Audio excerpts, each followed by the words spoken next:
What's going on, guys? It's your boy Cat. Really? Really, Hawk? Really? Really now? That's really funny.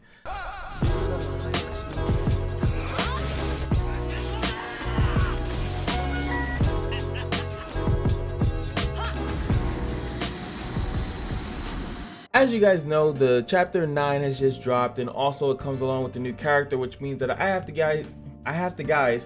give you guys a nice little interpretation of what I think about the new character, which is hidden as a guide, but it's more my opinion. But you know, what else are we gonna do? The blue demon Meliodas is here. There's hype, there's non-hype, there's he's good but don't summon, he's good you must summon.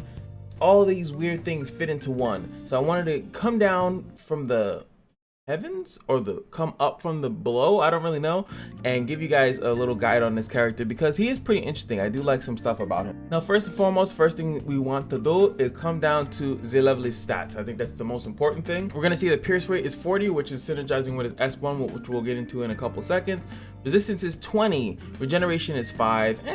Crit chance is 50%. That is actually a little crazy that he has 50% crit off the rip, which is really strong. 155 crit damage, which I actually don't know the standard. What is a low high crit damage? I actually do not know that. But the fact that he has 50 means that he'll crit every once in a while. So having some good crit damage seems nice. Crit resistance is 10. Crit defense is 20. He's a squishy boy. He has, as you can see, 6,400 HP.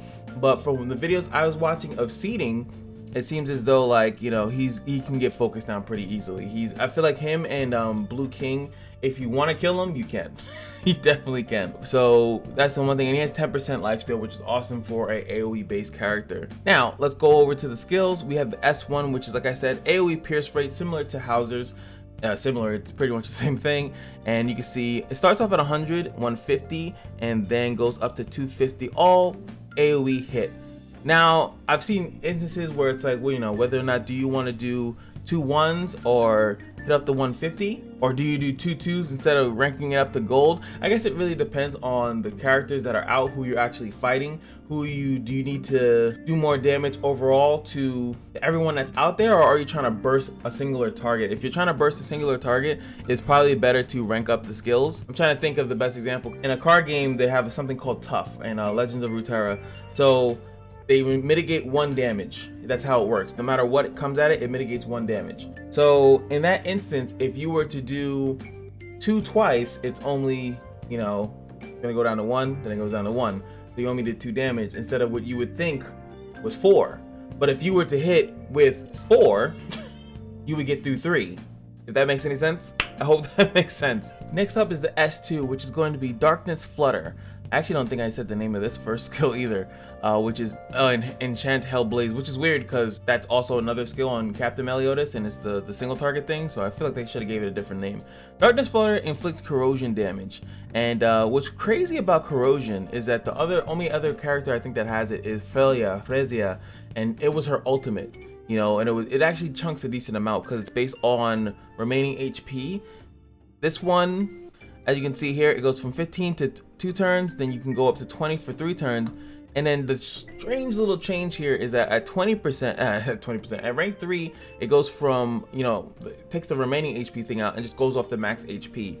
So of all enemies for 3 turns, which sounds cool and all, but you do have to remember Jesus, my English today is terrible. You do have to remember that obviously on weaker, low HP characters, this kind of sucks ass. You probably want the remaining one, maybe, because if you watch a showcase of the character, you would see that, you know, it kind of varies. It always does good damage though. It's a really good damage over time, and don't estimate it in regardless. But some instances that you probably don't want max HP because again, the character has to have high max HP for it to matter. But still, 20% of their max HP is still good damage. Just to say, you know, ranking this up I feel like is not a priority. I think the 15% is pretty good, the 20% is pretty good, and this one's pretty good. But I wouldn't, my whole point of saying that is that I don't think it's completely necessary to rank it up like, oh, I need to swing and combine cards to get this, I need it. No, if you can get it, if it helps you, especially if you're rushing the ult or something of that nature, and you do that instead, awesome. but the damage I think is gonna be always around like 20k, 10k or something like that. It does a pretty decent amount. It's not an attack, it can go through barriers since it's not an attack, which is really important, and they have to cleanse it or else they're gonna lose like a decent chunk of their damage. It's gonna eat through a shield at the end of their turn, making your follow-up turn a little bit easier when you then attack into it, and then if you need to land a debuff, you really can. The ult is the same as the other Demon Meliodas in the game. It's a weak point which synergizes with his S2. It's cool that every iteration of him has some type of debuff. That's a pretty cool thing. You can also combine with Merlin, and also really cool about combining with Merlin is that when you combine with Merlin, you actually get an additional crit chance. That doesn't matter which one. We don't have blue Merlin in our game, but it doesn't matter because the red and the green will just give you 19%. So that's pretty much 69.2, which is pretty much close, very close to 70% crit rate. Last but not least, he has his lovely passive, which I think is awesome, Absolute Volition. Unaffected by attack disable effects when the hero's ultimate move gauge has 4 orbs or less. So one of the harder things about him is that, as you can see, his main damage is pretty much going to be from this attack card. And the problem that you have with a lot of characters like him that have a very strong attack, same thing with Hauser, you just attack disable him and he's pretty much doo-doo butter. But his passive allows him that cannot really happen. So Gowther kind of like loses his viability with him, and plus he's opposite. This Demon Meliodas is blue. He really can't do anything. So Gowther is gonna still get chunked. He's AOE, so Gowther's passives is not going off. So the only way that you can really disable guy from going off is to either just straight out kill him on the first turn, or you have to use other disables that are not attack disable to make sure that he's not doing as much damage. Or you can weaken his attack, but not that many people run characters that do that. Nobody really goes for that kind of game plan to like lower the attack of the opponent so they can't do anything. So yeah, maybe even like Green Lilia being out there might be a really good character to kind of counteract the character. If we remember specifically, Green Lilia has this beautiful S1 that lowers attack related stats, which would lower his crit rate, lower his attack obviously, and his crit chance and crit damage. So having her in the front line, if blue Meliodas kind of like starts to go off the chain, she would be a really good counter. I know a lot of people didn't summon for her because of the fiasco, but she would definitely be able to kind of keep him down and keep him more controlled. And when a character starts losing in PvP, that's where they draw back. If they find that the counter is always out there, then you don't see it as often. So like that's why Kingbrum is so popular, is because it wins so often. It's popular, it's counterable, but it's still hard to counter it even when you encompass it. All in all, the team comp aspect of the character is going to be pretty interesting. What is the best way to play with the guy pretty much? As far as gear goes, I mean guys, it's usually attack defense. You give him strength and then you give him a little bit of defense in the other thing. But I will have to say this. Similar to Hauser, you kind of want pierce rate on your substats. You don't really necessarily, like, this is just some random stuff. Sometimes I just roll the gear down and I don't actually fix it. But what you want to do is that you want to go to chain stats, and for this kind of character, since his pierce rate is so strong, but yeah, you can easily go here, change it to whatever one you want, and then you put it on pierce. How high, what is your, your tolerance, I guess. See, this one is, they always put it in the middle. And make sure you turn off anvils and switch it to gold. 6 on each one, and you can imagine this is 6, 6, 6, 6, 6, and that's 5, so 30. You can get 30% additional pierce rate from this, which is nuts. I mean, I think that's a little bit too heavy, because then you can also do it on the other side and then do the same thing. As you can see, even the left side goes up to 6%. Boom. So you can have a lot of pierce rate, and if he has a lot, that S1 is going to hit like a truck.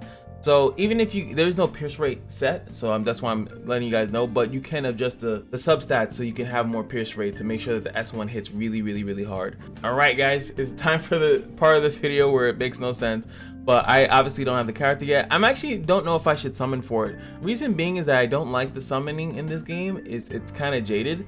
It's weird that they have these guaranteed banners where you will eventually get the character. They don't have to actually always have the one where you get the free summon, not the free summon, the summon for one. They don't have to do that system every time, but I think that they should have a guaranteed system so I can save up and know that I'm getting this character, because I can spend a bunch of gems and I'm not a whale. Like I can't just summon for a character and get nothing out of it. It kind of sucks for me. I'll make a decision before the end of the video, obviously. Let's make a little comp for our red blue Demon Meliodas. This is the team comp that I want to see. At least I want to see someone try it. I don't know if anybody will, but Death Pierce passive is always really good for testing out like insane stupidity damage, because it's passive. He doesn't have to be there on the actual field.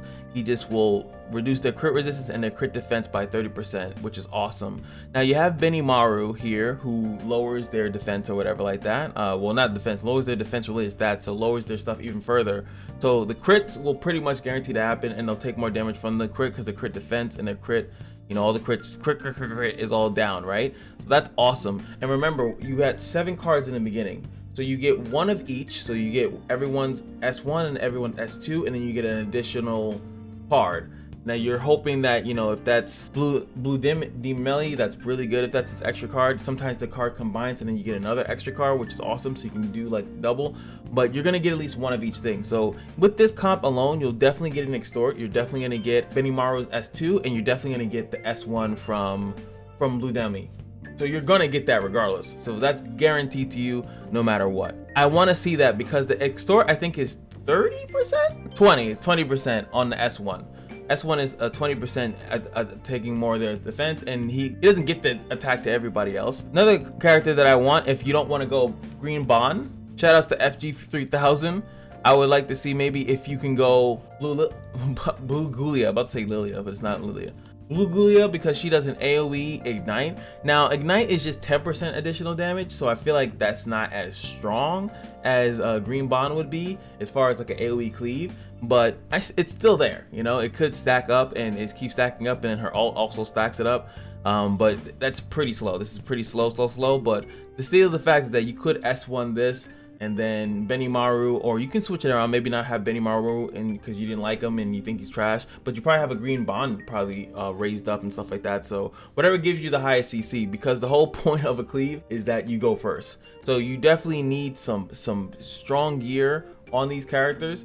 And also keep in mind, I didn't mention this and I feel bad, is that the thing that I was showing you about the pierce rate and stuff like that, you can see this is all attack. The thing I was showing you with pierce rate, that only is gonna matter in geared PvP. Your gear doesn't like count, obviously in ungeared, they don't really count towards it. It's pretty much, not that I say it's more skillful, but it's not as pressured of your gear and stats and stuff like that. So the best place for Demon Meliodas is going to be in Blue Demon MELI, is going to be in geared PvP. So for people like me that are kind of free to play and don't really mess with geared PvP, because it's like I don't want to be embarrassed all day, like if I'm gonna use my fight charges or whatever like that, I should use it where I have a fair shot of winning. He's not gonna be too much for us. He is a good farmer though, because as I said, the corrosion is solid. You know, it's still gonna do really good damage on the enemy, and then his S1 does really good damage in general. So and our gear is going against the PvE gear that's out on the enemy, so it's fine. But when you're going against other people, you're gonna need some fat stacks, you know, so just keep that in mind. I feel like I should mention that. I feel like I'm being disingenuous if I don't. Now I don't have Escanor, so this is my Escanor placement. My fake Escanor placement, that's Escanor, and not Benimaru, but maybe something like this. The reason why is that Escanor raises your CC really high because of his overall great CC stats. So it helps you, like I said, get that turn 1. And when you do get the turn 1, Escanor, like I said, he'll get at least one of both of his cards. So you'll get 1 Ignite, you get 1 little smack damage, and then you'll get Demon Meliodas. If you guys want to see that in effect, you definitely should go check out Seeding again. So I gotta always plug him because I just watch his videos first because he's the most whale. So I feel like if you want to see a character played at their highest potential, I'm not a fan of whaling, but if you want to see what a whale can do, I always like to look at his videos because I always think that he has, you know, he's always very quick because he always has the finances. I think he did a $500 summon. Yeah, I'm not doing that. So he definitely has it with decent amount of ults. He probably has the best gear possible, all that good stuff. So he kind of ran a comp like this. I think that if I look back, you can also see here he put Red Griamore in the back. The only reason why he did that is because Red Griamore gives HP in PvP. That's the only reason why he did that, because he wants to have like a little bit more survivability. I think he could have went with Death Pierce. Maybe he said he's gonna try out more comps, but I think he could have gone with like Death Pierce. He's already getting turn 1, and Death Pierce is a natural SR. Meanwhile, the red is Red Griamore. I think he's down here somewhere. He is a SR, so technically his stats are a little bit lower. So, you know, Death Pierce should have better stats, so make it that he doesn't get out CC'd and lose the first turn, because that's what it's all about. You get that first turn, you have the opportunity to nuke pretty much any blue character that they bring into the fray. You have an opportunity to nuke any other character, pretty much that's not green, you know? So if it's not green, you have a really high chance of just killing it outright. Hope that helps in some type of sort of way. I like to break it down as much as I possibly can because I think that's important. I don't like to tell people that like that's the only way you can do it. I always like to give as much insight of my opinion as possible so I don't have to do it again. Now, as far as me summoning for this boy, you know what? We're going to use 2 summons here, right? Those 2 summons will decide if I blow, I think it's 3, because I can go to the PvP thing and get another, whatever, 20 or 30 or whatever like that. So if I get an SR, if I don't get an SR in either this free summon or this summon, then I'm not summoning for him. That means the luck is terrible.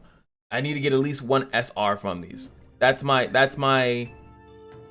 thing. I'm gonna skip them. I'm not gonna let the animation play through, but that is my thing. So I have to get at least an SR from one of them. Not looking good. Not looking good. Hey, it's Escanor, right? It's Escanor. The reason why, I don't know when Derriere is coming into the game, but her design to me is like the best, and I kind of want to make sure I have a lot for her. I like her design a lot. That was cool.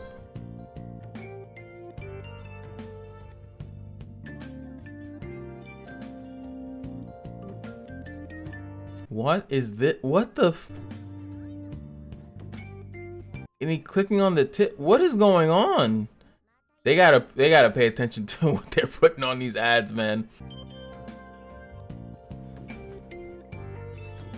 Well, that was unfortunate, but I'm just gonna hold on. He's a good character, but I really want to save up for a character I really want.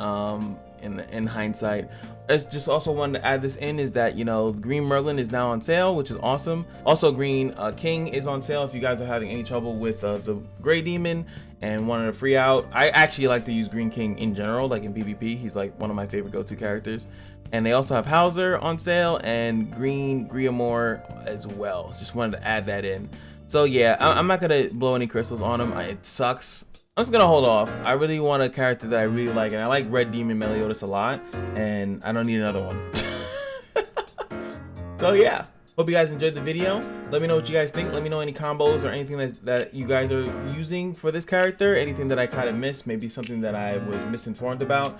And yeah, make sure you like, comment, and subscribe, and remember that every day at the casino is your lucky day, and I'll see you guys in the next video. Peace.